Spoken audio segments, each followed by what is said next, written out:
నమస్తే ఆంధ్రప్రభకి స్వాగతం. నేను ప్రియా కౌశిక్.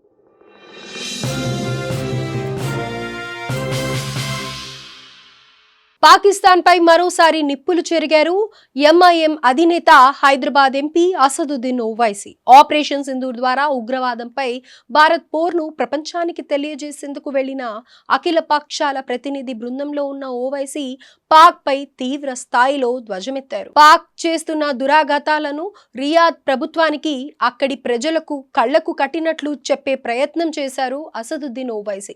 పాకిస్తాన్ కు ఉగ్రవాదంతో సంబంధాలున్నాయన్న ఆయన ఇందుకు ఆధారాలు కూడా ఉన్నాయని సంచలన ఆరోపణలు చేశారు.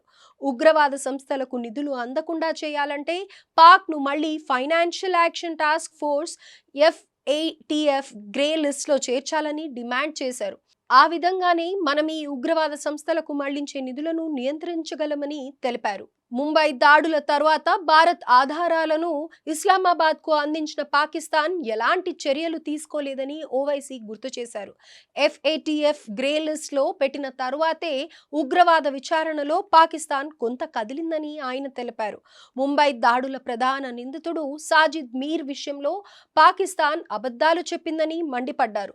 జర్మనీలో జరిగిన ఓ సమావేశంలో సాజిద్ మీర్ ను దోషిగా నిర్ధారించాలని భారత్ కోరిందన్నారు. కానీ అతను చనిపోయాడని పాకిస్తాన్ అబద్ధాలు చెప్పిందన్నారు. అయితే ఆ తర్వాత FATF కమిటీ ముందుకొచ్చి సాజిద్ మీర్ బతికే ఉన్నాడని చెప్పిందన్నారు.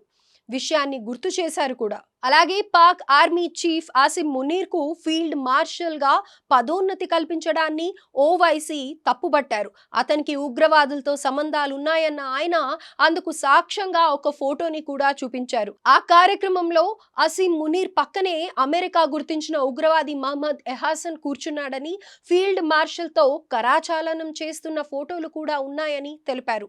పాక్ కు ఉగ్రవాదంతో సంబంధాలున్నాయనడానికి ఇదే నిదర్శనమని చెప్పారు. భారత్ లో అస్థిరత సృష్టించి హిందూ ముస్లింల మధ్య ఘర్షణలు రెచ్చగొట్టడమే లక్ష్యంగా పాక్ ప్రయత్నిస్తోందన్నారు.